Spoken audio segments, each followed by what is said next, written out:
I'm Lutfia Sahara. So here I will tell my opinion about President of Indonesia, Prabowo Subianto. First, let's discuss about who is Prabowo Subianto. So, Prabowo Subianto Joyo Hadikusumo is an Indonesian politician, businessman, and former military officer who is currently serving as the ex-president of Indonesia. During Prabowo's presidency, he has achieved several things. First, in terms of economic performance and potential, Indonesian economic growth has been stable at 5.12%, one of the highest among G20 countries. Second, in terms of trade, Indonesia has recorded a trade surplus for 64 consecutive months, with growth of 45.80% from January to September 2025.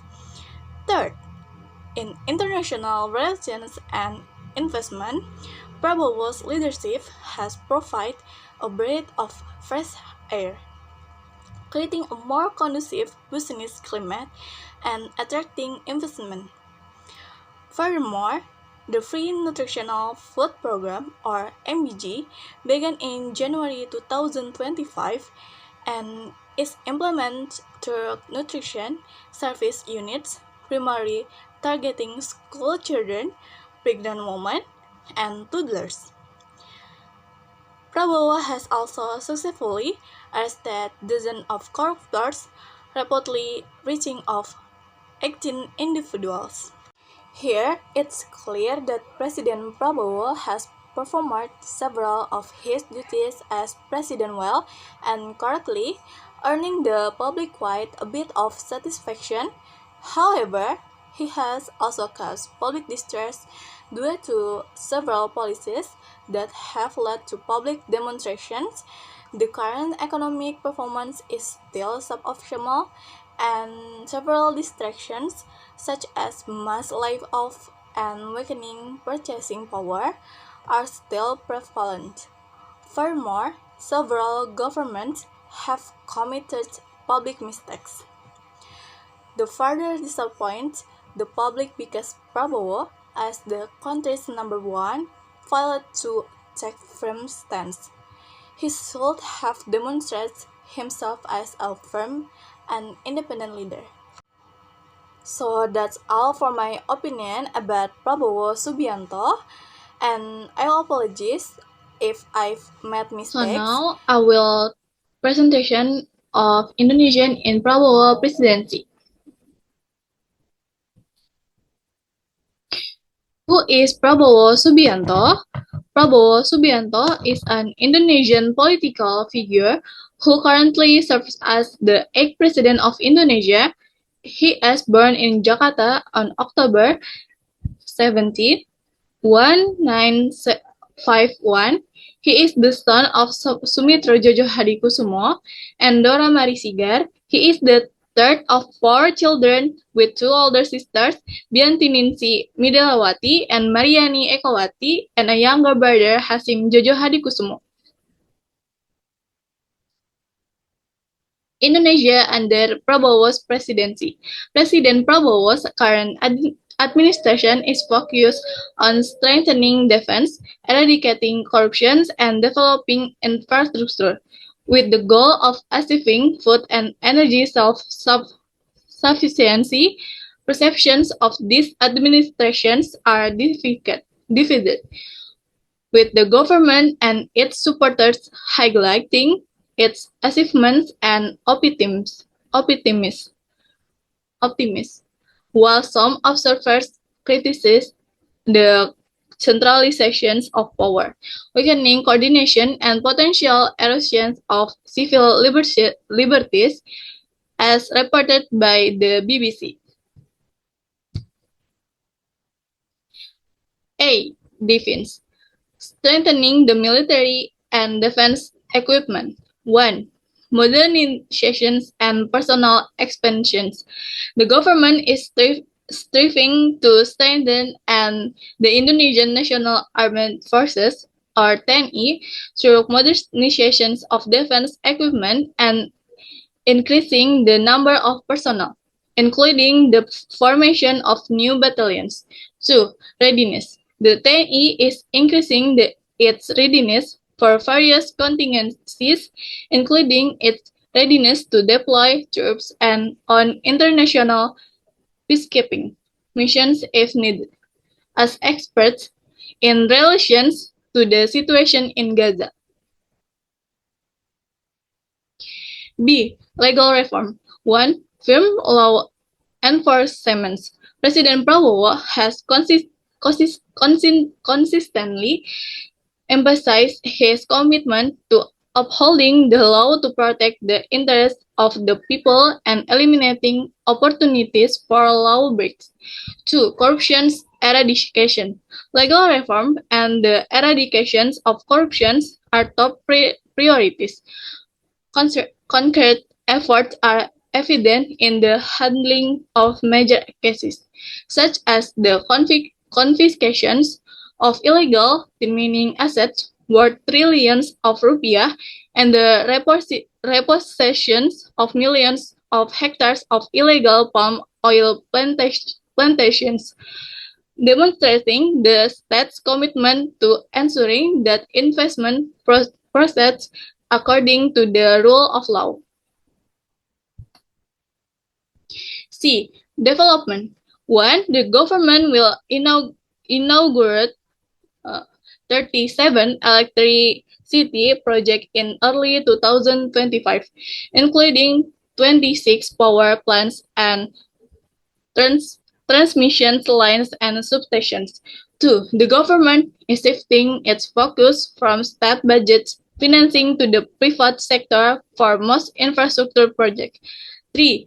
The government is building a 55 km sea wall along the north coast of Java to protect against tidal flooding. 4. There are also plans to develop industrial estates with hospitals in 66 regencies of cities and optimize the distributions of People's Business Credit or KUR. D. Health sector. 1. Free Health Check Program or CKG. This program was launched to return of millions of citizens, including 53 million students across Indonesia. This program includes comprehensive health checks. 2. Hospital development. The government targets the construction of high-quality hospitals throughout Indonesia, including in remote areas such as Butuan, Anambas, Taliabu, and Nias. 3. Free Nutrition Meal Program. This program is a cross-sectoral initiative that also has a significant impact on health, particularly in preventing stunting and malnutrition in children and pregnant women, as well as empowering the rural economy. E. Education. 1. People's schools. The government is promoting the development of people's schools or boarding schools for children from underprivileged families with free boarding schools to break the cycle of poverty through quality education. 2. Improving teacher welfare. Teachers' allowance and salaries are being increased with a significant budget allocation for the welfare of both civil servants and non-civil servants. 3. School renovation. A substantial budget is being allocated for the rehabilitation, repair, and renovations of thousands of public and private schools to ensure safe and adequate facilities. Challenges and critiques. President Prabowo Subianto administration faced various challenges and critiques stemming from economic, legal, and specific controversial policies. Protests over budget cuts in the education and health. Impact on education. Student protests out of concern that the budget cuts would significantly impact them, particularly regarding the potential increase in the signal tuition fee, complicating access to higher education and reducing the quality of education. They demanded that the government reverse the education budget cuts. 10E law revisions, non-transparent process. Protesters told that the deliberations on the 10E law revision did not involve sufficient public participation and lack transparency.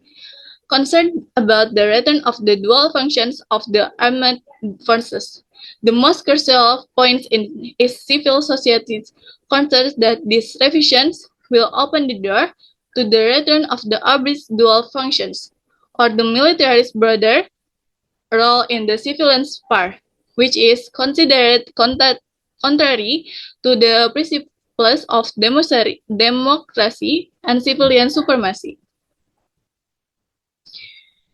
Demonstrations of DPR member allowance. Main trigger, the issue of increasing allowance, particularly the housing allowance, which has reached either 50 million per month, is considered unreasonable and insensitive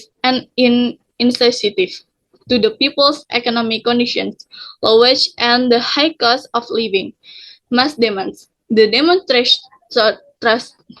demonstrators, consisting of various elements of society, including workers and students, demanded that the allowance for DPR members be abolished or cancelled. Some demands also called for a comprehensive evaluation of the DPR's performance. Wave of layoffs. Since the beginning of the Prabowo administration, there has been a wave of layoffs in several industries, particularly labor-intensive sectors like textiles, for example, the case of PT Tritex, resulting in thousands of workers losing their jobs. This has raised concern and critics from the public and labor unions. Critics and demands. Labor unions and several oppositions politicians have highlighted the issue and demand that the government take immediate actions, such as providing a stronger social safety net for those affected by layoffs. Some believe that the layoff indicate a failure in labor management or an imbalance between the workforce and job availability. So that's all for my presentation. Thank you, guys.